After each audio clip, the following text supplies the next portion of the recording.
I'm going to present something today from two research projects that I'm conducting currently at the Research Center on Multilingualism. As you can see at the top of my slides, it is at the University of Fribourg, which is also in Switzerland. So I did get around a little bit in Switzerland, mostly German-speaking Switzerland, and I was looking at different aspects. So I would like to start first, though, with a little bit of a thought exercise. So let's imagine you are waking up in Tokyo tomorrow morning. I don't know whether you do or not, but for this thought experiment, you don't speak any Japanese, and you can also not read any signs. Anything you see here on this picture would be completely unfamiliar to you. And maybe for this thought exercise, you also never went to school where you're from, or maybe just for a very short amount of time, so you maybe not even be able to read and write in your first language, or you're in your first writing script. And now you're expected to learn to read and write as quickly as possible, ideally, the Japanese writing system. And the language of instruction is also Japanese. And I don't think anyone would like this challenge, or at least I wouldn't. It's a very daunting challenge. But this is what we're looking at in the project that I'm going to present today. We're not talking about, though, we're talking about German-speaking Switzerland. This is a map of Switzerland. Switzerland is a very small country in the middle of Europe. Omnia and I, we met around here in Zurich. The reddish part is the German-speaking part. So we're looking at the acquisition of the Latin script by people coming to the German-speaking part of Switzerland.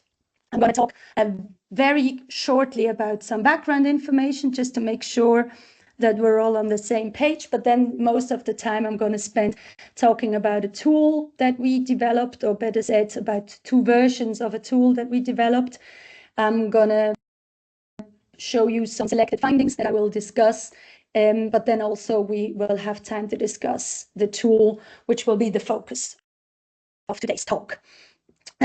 The tool has also been described in the edited volume that you can see on the left, that appeared in January or February 2026. So it's rather recent.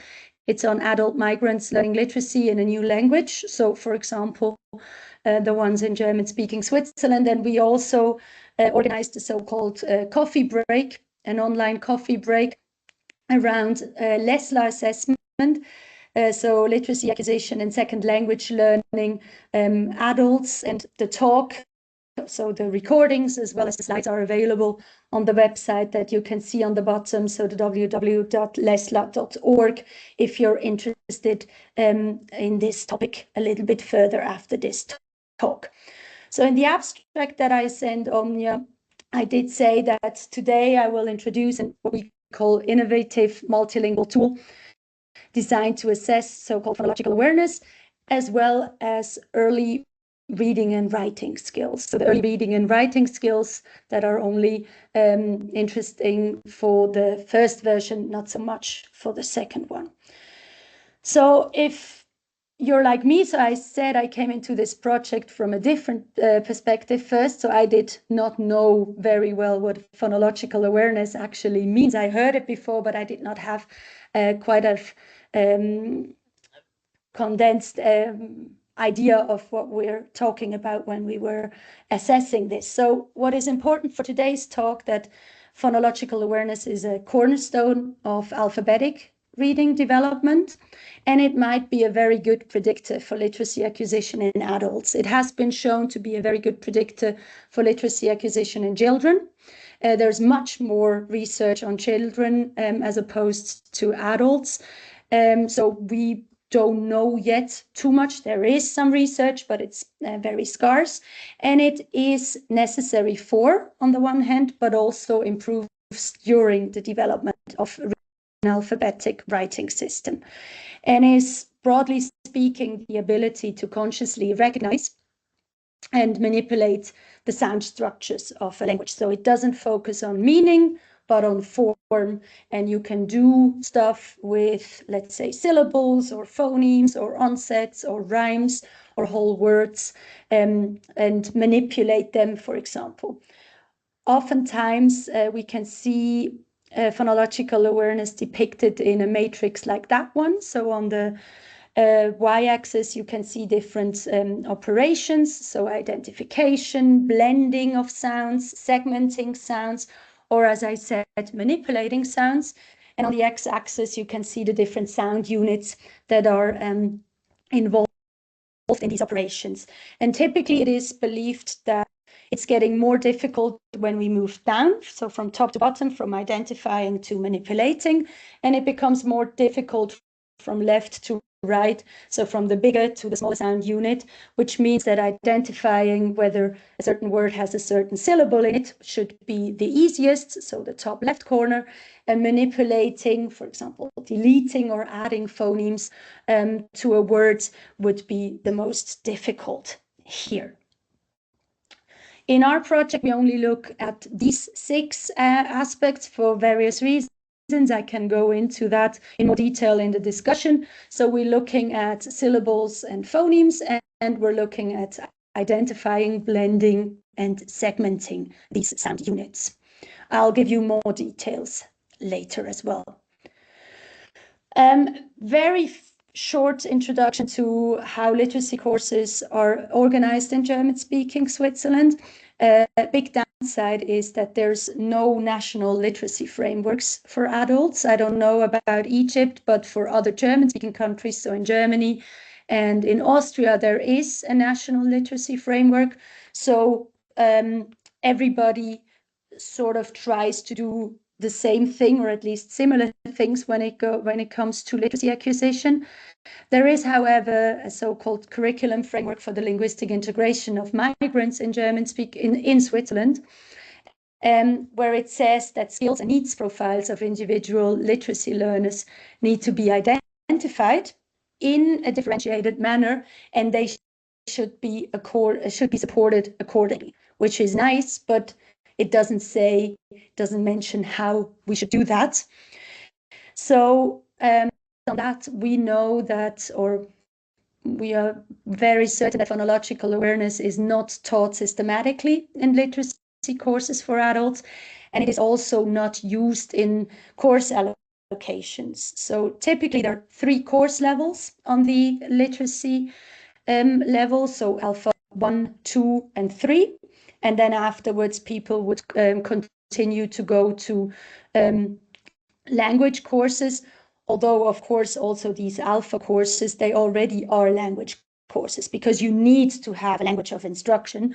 So you do simultaneously teach German and the Latin alphabet to these people simultaneously. So that was very briefly some background information. Please feel free to ask me more about it later. I would like to introduce this tool that we developed at the University of Fribourg. As I said, there's a first and a second version. There's also a first project phase and a second project phase. And the first version, there are 3 subtests for phonological awareness, as well as early reading and writing skills. It is multilingual, so it does exist in German, which is the target language, as well as 2 source languages based on the number of refugees in German-speaking Switzerland. So it's in Arabic and in Tigrinya. And as I said, it's been described at length in this chapter in the edited volume that I mentioned in the beginning. It is programmed using PsychoPy. I don't know if you're familiar with it. I can highly recommend it because it's open access, so you don't have to pay for it. And it's currently also undergoing a lot of changes. So it now has a studio version, so you don't have to open the Python script in the back all the time. So it should become a little bit even more user-friendly. And we also used speech recorder. Omnia is probably familiar with it. It's a very nice tool to record participants, which is already segmented and named accordingly afterwards, which saves so much time when you have recordings and they're already named the way you want them to be named, and you have, let's say, 100 audio files per participant. You don't have to cut it yourself afterwards.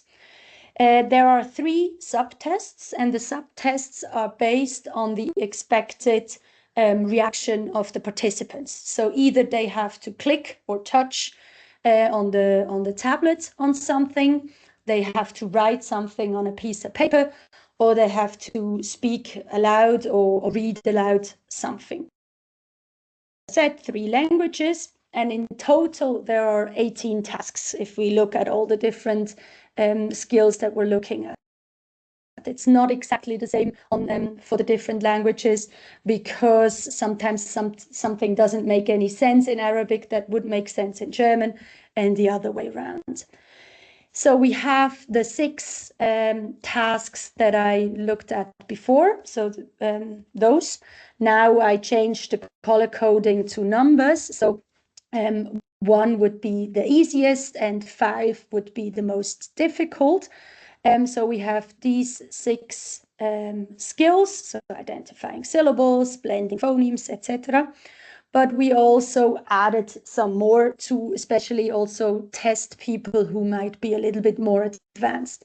So for example, we added a stress identification task, because whether something is stressed on the first or the second syllable or the penultimate or ultimate syllable is very important in German. So identifying stress patterns is important. And we also added all the reading and writing of either single graphemes, syllables, or then whole words. So this would be the most difficult, to read and write whole words. We used pseudowords throughout the whole assessment. Obviously, you can also train phonological awareness with existing words, but when you use pseudowords, you make sure that nobody knows how something is spelled. So it really is only about hearing and trying to figure out which sounds make up a word, and not knowing how a certain word is spelled, for example. And you don't even have to know the word, which makes it easier, but also you have to explain that to your participants who may not even have gone to school at all, and then talking about a concept as pseudowords is maybe a tricky one sometimes. So the touch exercises are all those, so all the identifying and the syllable segmenting. This was done using a tablet. Then the writing is all the writing, where they hear something via a tablet. I'll go into more detail later, and they write something on a piece of paper. And the speaking aloud was used for the remaining phonological awareness tasks, so the blending and the phoneme segmentation, as well as the reading out loud. I brought along some examples. They're all in German, but I think you should be able to get the idea. So, for example, this was for identifying syllables or phonemes. So you hear something like that. I hope the sound works now. Os. Hören Sie Os? Ja oder nein? Oske. Oske. So it was os. Do you hear os? Yes or no? And then a pseudo word oske, which would be yes, I hear this syllable, so I can identify the syllable, and I would click on the left-hand side.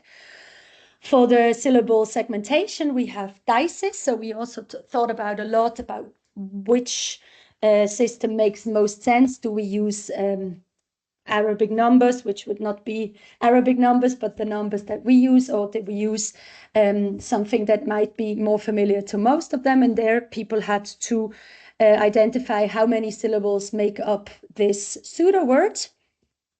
Olipa. Olipa. And syllable segmentation is something that they do a lot in classes. So this was very easy for them, the concept at least. They didn't do that well, all of them together, nevertheless. So here they go olipa, so olipa, 3, and they click on 3, and then the next pseudo word appears. More complicated was to explain the idea of stress pattern. We usually did that with names. So they told me their names, and I tried to tell them which part of their name is stressed and which one is unstressed. And I also showed them how it would sound if I stressed the wrong part of the name, which then quickly makes sense. So this would be for for two-syllable pseudowords, if they're stressed on the first or on the second syllable, like this one. Burden. Burden. So burden, so it would be stressed on the first one. And then the same for three-syllabic, so we have first, second, or third syllable. Palika. Palika. So that would be stressed on the last syllable. And they just click through it and they hear the different instructions or the pseudowords via the headphones.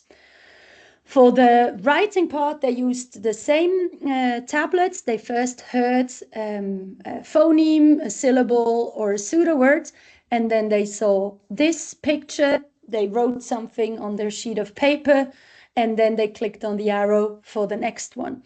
So here we can see someone who did that very, very well. First for syllables and then for pseudowords. This would be the ones that they heard. We're not going to listen to all of them. So here you can see, obviously, the nasal was difficult if you don't have any information for or n. But you can also see that sometimes it was difficult. The lax, unstressed vowels in German. So fitöf, and this ended up being just fitöf, because they had difficulty hearing that, as well as you can see the e difference or the o difference. Very specific German phoneme inventory that is difficult then for people who don't speak German to make this distinction. I think we already talked about this as well with you, Omnia, that sometimes it is like for any second language you learn, if some sounds are not in your phoneme inventory of your first language, it's just very, very difficult to acquire them, to perceive them in the first sense, and then also to categorize them accordingly. For the read out loud, we used a speech recorder. It looks a little bit different. So they first heard something and then they had to say something. This was done for the segmentation and for the blending. I'll show you some examples here as well. So you, for example, hear something like that. O. Ro. V. O. Ro. V. So you hear the different syllables and then you have to blend them together, ideally to something like rove. And then somebody has to transcribe this and then has to categorize whether this was correct or not. You can do the same with single phonemes, which is already much more difficult. D. U. R. E. D. U. R. E. So this should become something like dure or dure. Or you can do this taking pseudowords apart, so segment them. Brische. Brische. So here the participant ideally would say b, r, I, sh, e. Oftentimes they then say b or r, so they use the letter sounds instead of the actual sounds. It depends a lot on their teachers as well. For the reading, they had pseudowords, and either just like here a single phoneme is highlighted, or a whole syllable, or nothing is highlighted, and then they have to read out how they should pronounce this word. So taken together, you can see here again the different subtests, so the touch, the write, and the read for the first version. And the second version, we again have the PsychoPy version, the one similar to the one I showed you here, but also we're currently developing an app version, because the idea is this is not something for data collection only, but something that can really be used in literacy courses. And although PsychoPy is easy, it's very difficult to explain that to literacy teachers and how to analyze what Pavlovia is giving you and so on and so forth. So the idea is that we're developing an app that can be downloaded in the App Store or in the one for Android, and then it would be more self-explanatory. We reduced it drastically, so now there's only 6 tasks and they're all touch, because as I said, if you have to first transcribe what somebody said or have to digitalize what somebody wrote on a piece of paper, of course, this is very, very difficult. So we only do the touch exercises where people click on something. Currently, it's only in German, and it is, as I said, only touch. The problem is, here you can see it, that the first version has these 3 exercises for the touch, and these 3 are built to be used with reading or speaking aloud. So now we have to make sure that all of them are touch, and you can see that there are also some new symbols over here in the second version, and how we can do that in a touch. So the idea here is to focus only on phonological awareness and no longer also on early reading and writing skills. So we have much fewer tasks, only 6 as opposed to 18 before, and that there's much more controlled materials. So more trials per task. Before it was about 5 trials. Currently, we're talking about 24 up to 50 trials, maybe even per task, to make sure that we can control the material much more. We have either 2 to 4 syllables per pseudowords or 2 to 4 phonemes per syllable.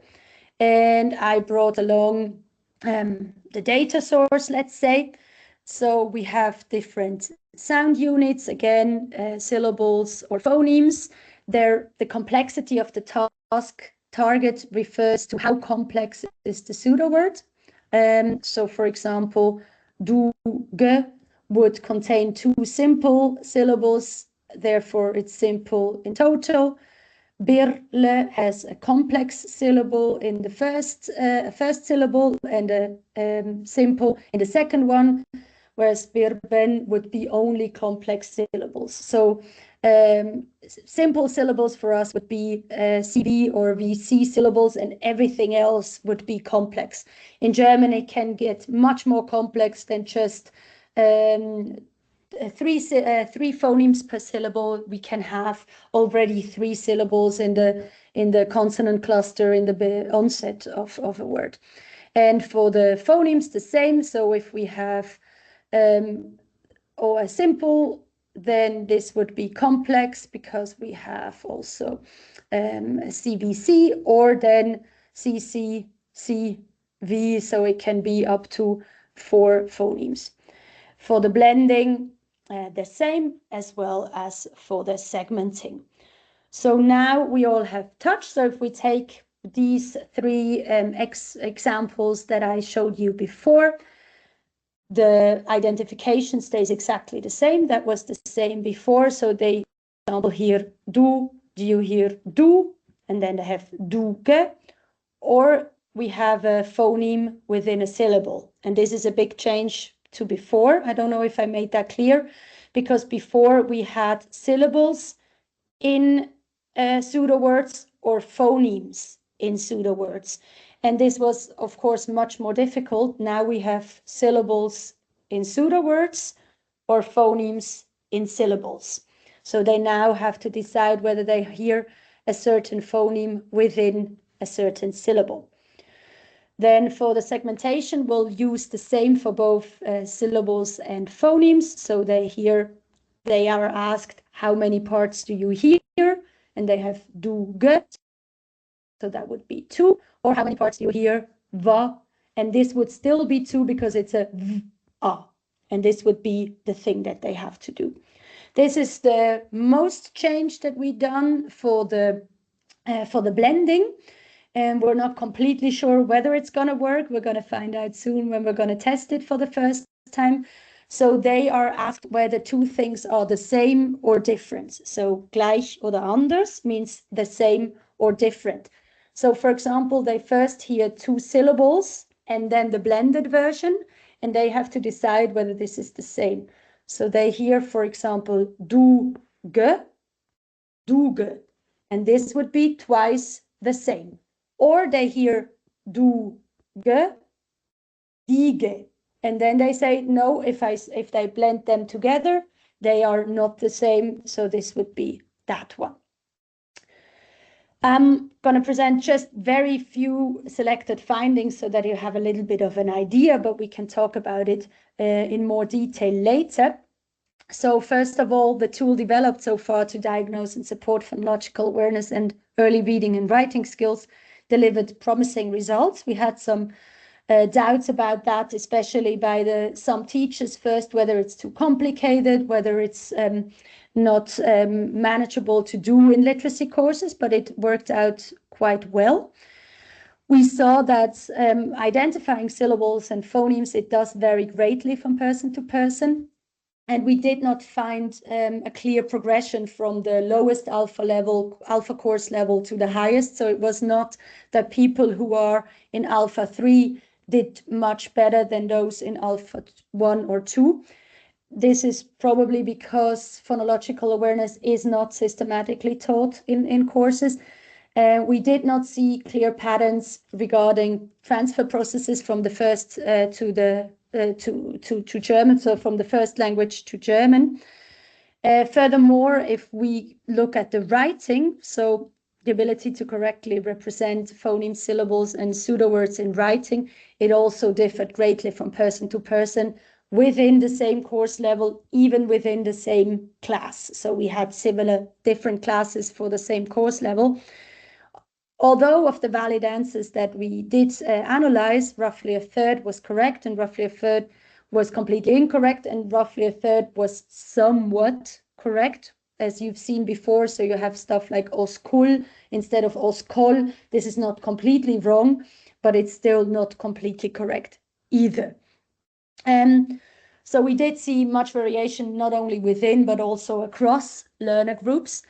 And the most reliable predictors so far are not the course levels, so alpha 1, alpha 2, or alpha 3, but rather how many years of schooling they had in their first language, and also age. So there was a tendency that younger participants did much, much better. I don't know if it's only because of the tool or how quick they were able to familiarize themselves with the tasks, but in general, this was the case. So we did see so far that individualized support is very essential to address this learner diversity, and this is also the reason why we wanted to develop this app, because sometimes you have learners in your course that have a very differently developed phonological awareness. So you cannot do an exercise in the whole classroom because people might find it way too difficult or way too easy. So if you can use an app and everybody can learn and work on their specific problems, would be much, much easier. So this is why we decided to further develop this tool to support individualized approaches. This is the QR code for the description of the project, of the second project phase. I will also give you, Omnia, all the slides so that you can look at this in more detail later. For the tool, and I'm almost done with my presentation, currently what is very challenging is to identify wrong answer for the identify and the blending task. For the segmentation, there's no wrong answer because you have to decide whether it's 2, 3, or 4 units. But if you have to identify or blend stuff together and then decide whether they are the same or not, how different do you make it? So do you just change single phonemes? Do you change whole syllables? Do you make them very different? So for example, if you have vowels, do you change front and back vowels, or you change just like slight differences, and how much control can you have over this? Currently, we're not sure whether we will have time within the project, because the project ends by the end of this year, for any other languages for the second version. Ideally, we would also like to do the Arabic and the Tigrinya version, and also we found out it would make sense to have a Farsi Dari or a Persian version of it, because there's a lot of people in the literacy courses with this first language. Currently, also the data analysis of other languages of the first version is going on, and there's ideas for further research if funding allows. this is not only done by me, so I'm very grateful for the support of especially Thomas Studer and Alexis Feldmeyer-Garcia, who are part of the project. Then Omnia, who did a lot in connection with the Arabic version, and Teklit, who did a lot in connection with the Tigrinya version. And then there's also 2 student assistants who helped. And obviously, with all of this research, if you don't have literacy teachers and their students who are participating, then you cannot do much at all. So if you're interested in any of these 2 aspects, so maybe we can talk later about it. But for now, I would like to ask you one more thing. Thank you very much for listening, and I'm very happy to share also the literature